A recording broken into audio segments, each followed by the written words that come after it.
was like, oh. Do you know what as you know, we've been following athletics for a long time, and we're really sick of people running around with those little polyester flags. Yeah, it was a great flag. Let's get a proper flag to celebrate properly. Listen, congratulations. Thank you. You've had a really amazing season. At the beginning of the season, what was your plan? To the Commonwealths, Europeans, what was it? Yeah, at the start of the season I really wanted to go to both championships, but I never expected to walk away from both of them with medals. I really believed that in one of them, you know, I had a good chance of getting a medal, but I knew that with both Commonwealth and Europeans being world class, with, you know, the Kenyans in here, Hassan Naragawi, that I knew it would be a tough job to do, and I'm so pleased now to have come away with a medal in both championships. I never expected that at all. And what I really love about you is you're very tactically astute. You know that you can't wait for the last 100 metres for a sprint. Yeah. You know, and I suppose it comes a lot from your coach, who was a bit the same. He was to take it up from like 400 metres to go. Tactically, you've really thought about what you need to do.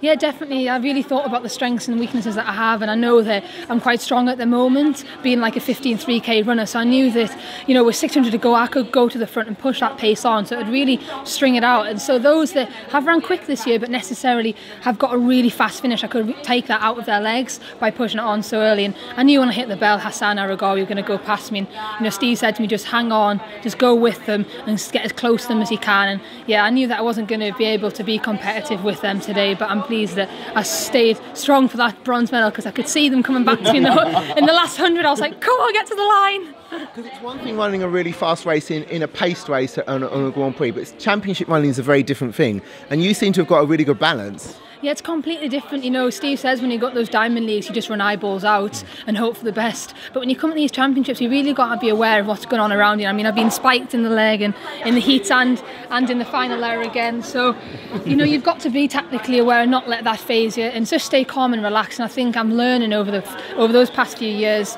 to be able to do that. And the Olympics was a really good lesson for me, my first major championship. So, yeah, I'm happy with the season. As fans, I mean, obviously we spend the whole time watching athletics and talking about it on forums and watching it on Twitter, and there's a lot of criticism of British middle distance runners and their tactics, and even the women who have been brilliant recently, we still criticise the way they run. And it seems like there's a new generation now, and the men's side as well, if you saw the heats this morning, who are having none of that. We believe you can win, and you're going to run to your best ability. Yeah, Steve always says to me going into a race, you know, if you can step off that track knowing that you've given everything, you can be happy and you can't ask for any more. And, you know, you've got to be able to commit, you've got to be able to push yourself to that through that pain barrier, or you're never going to be rewarded with anything. So I'm pleased that today and at the Commonwealth I was really gutsy enough to hit the front and just pay for that, the last 100, but it pays off when you get a medal.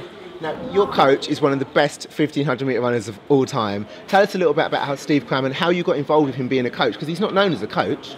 No, I'm very lucky to have Steve coaching me. We've been working together now about 4 years, since the back end of 2009. And, you know, Steve's a North East legend, and he's an absolute hero, the amount he's achieved. And global. Legend, yeah, everything he's achieved in sport. And, you know, he knew me from the region, from being a junior, you know, running schools races, and I just approached him and asked him for a bit of advice. And yeah, lucky enough that a year down the line, or a few months down the line, that we started working together. And yeah, 4 years down the line, I've come away with two medals at a major championship. So it's been a really good coach-athlete relationship that we've got, and I'm very thankful to him. It's been a really busy year this year. You've run an amazing PB just outside 4 minutes. You've had the European Championships and the Commonwealth Games. What have you got for the rest of the season? And are we going to break that elusive 4 minute barrier? Yeah. You know, I'd love to break 4 minutes, but I'd rather come away with the two medals at these championships. And I'm going to do a couple more diamond leagues now, and then do a couple of road miles to have a bit of fun to end the season. But I'm not too worried about breaking 4 minutes. That'll come one day, and